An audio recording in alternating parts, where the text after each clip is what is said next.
बीती उमर कृष्ण नाम बिना सुमिरन कर ले मेरी मन तेरी बीती उमर कृष्ण नाम बिना।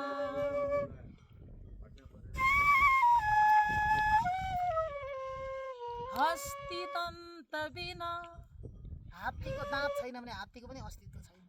हस्ती दन्त बिना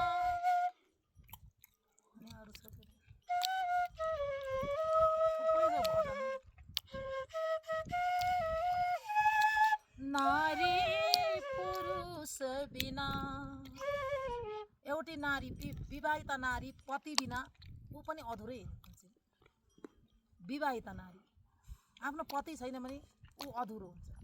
नारी पुरुष बिना जैसे पंडित ज्ञानहीन, जैसे पंडित ज्ञान बिना हीन, जैसे पंडित ज्ञान बिना हीन, वैसे नर प्रभु नाम बिना सुमिरन कर ले मेरी मन तेरी बीती उमर कृष्ण नाम बिना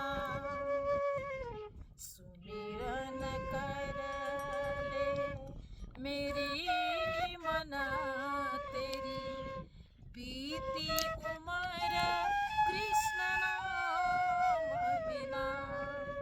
हे मन सुमिरन गर हरेक समय, खाँदा पिउँदा उठ्दा बस्दा अनि यात्रा गर्दा पनि नडराउनु गरे कसरी केही हुन्छ कि केही हुन्छ कि। जब परमात्मा विश्वास छ भने कुनै कुरामा हामीले डर राख्नै भएन। हरेक समय सुमिरन गर। पश्यन श्रृण्वन पृछन जिग्रन नशन गच्छन स्वपन शोषण प्रलपन विसृजन गृह्णन नुन्मिषन्नि मिशन नपी इन्द्रियान् निन्द्रियार्थेषु वर्तन्ते इति धारय। खाँदा पिउँदा हिँड्दा बस्दा सुत्दा उठ्दा हरेक समय हामी भक्ति गर्छौँ भने त्यही हो ध्यान, त्यही हो समाधि, त्यही हो परिक्रमा, त्यही हो साधकको लक्ष्य। र हामी जहाँ पनि जान्छौँ हाम्रो लक्ष्य चाहिँ परमात्मासँग, परमात्माको खोजीमा हुनुपर्छ। हामी बजार सहर घुम्छौँ, राम्रो बजार देख्यौँ, अहो यो प्रकृति कति राम्रो परमात्माले बनाउनु भएको, परमात्माले बनाएको एउटा सानो सहर त यति राम्रो छ भने परमात्मा कस्तो हुनुहुन्छ होला। राम्रो एउटा मान्छे देख्यौँ, कुनै एउटी स्त्री अति राम्री छिन्, उनलाई देख्दाखेरि यो रूपले हेर्नु कि ओहो परमात्मा हजुरले केही न केही रूप चाहिँ उसलाई पनि दिनुभएछ है, म हजुरको केही रूप यहाँ देख्छु छवि। कुनै एउटा पुरुषलाई अति सुन्दर देख्यौँ भने हे श्री कृष्ण तपाईँको छवि। एकपल्ट एउटा मानव एउटा मनुष्य उताबाट आउँदै रहेछ, यताबाट सन्त जानुभएछ सुरदास। सुरदास अन्तर आँखाले देख्नुहुन्थ्यो, यति कालो रहेछ, यति कालो रहेछ त्यो मान्छे। सुरदासले प्रणाम गर्नुभएछ, ओहो कन्हैया किन मलाई कन्हैया भन्नुभएको तपाईँले भन्दा तपाईँमा जो कालो रूप छ नि त्यो कृष्णको रूप देखेँ मैले, त्यसले गर्दा तपाईँमा पनि त्यो कृष्णको केही रूप आएर मैले कन्हैया देखेँ। हरेक कुरामा परमात्मालाई देख्छौँ क्या, हरेक यो विराट नै परमात्माको एउटा स्वरूप हो। यी सबै वन जङ्गल यो सबै डाँडा काँडा यो परमात्माको एउटा सुन्दर सिङ्गार हो। परमात्माले नै बनाएका छटाहरू हुन् र हामी रोम रोममा परमात्मालाई नै देखिरहनु। जसरी अर्जुनले आफू भोलि मर्दैछन्, आज कृष्ण कृष्ण कृष्ण जपेर सुतिरहेका छन्, निद्रामा छन् मस्त।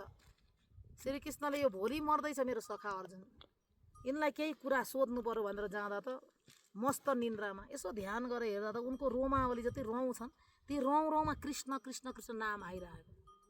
श्रीकृष्ण थपक्क बसेर उनलाई मालिस पो गर्न थाल्नुभयो, चरण दबाउन थाल्नुभयो।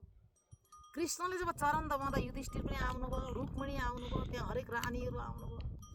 अर्जुनले जब निन्द्रा खोलो त्यति बेला कृष्णले चरण दबाएको देखेर के गर्नुभएको, प्रभु मलाई यो के को भार बोकाउनु पर्यो।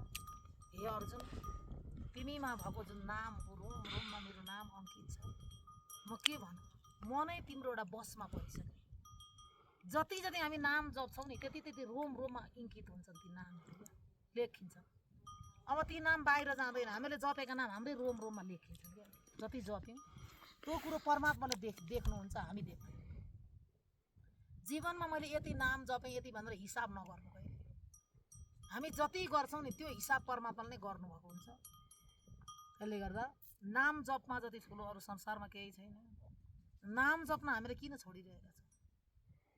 नाम जपन क्यों छोड़ दिया तूने, नाम जपन क्यों छोड़ दिया, क्रोधन छोड़ा झूठन छोड़ा, क्रोधन छोड़ा झूठन छोड़ा, सत्य वचन क्यों छोड़ दिया तूने, नाम जपन क्यों छोड़ दिया।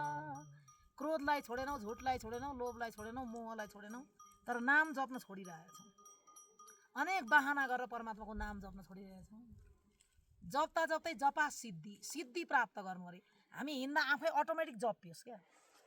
माला तो करमे फिरे जीव फिरे मुखमा आई, मनुवा तो चौदिशा फिरे एतो सुमिरन आई।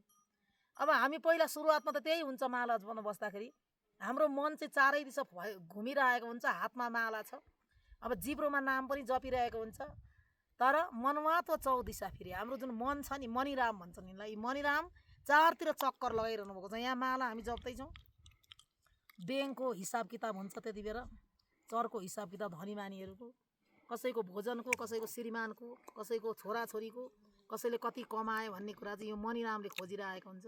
त्यसले गर्दा हामी जबरजस्ती जितेर जब नाम जप्छौँ नि, अनि सिद्धि प्राप्त हुन्छ, जपा सिद्धि। अनि माला पनि लिनु पर्दैन त्यो अवस्थामा, कुनै झोली पनि बोक्नु पर्दैन, जिब्रोले पनि जप्दैन, मनबाट जपा सिद्धि प्राप्त भएपछि अटोमेटिक जपिरहेको हुन्छ। त्यस्तो अवस्थामा जबसम्म हामी पुग्छौँ नि, अनि त्यहाँ पुगिसकेपछि मात्रै नि हामी भक्तिको पराकाष्ठमा, अनि त्यति बेला हाम्रो त नामलाई कसैले खोज्न सक्दैन, कुनै कुराबाट हाम्रो कसैले अल्मल्याउन सक्दैन। मान्छेसँग बोलिरहेका छौँ भने नाम जपिरहेको छ। काम करते रहो नाम जपते रहो, हर समय कृष्ण का ध्यान धरते रहो भनेर चाहिँ भन्नुभएको छ। प्रणाम।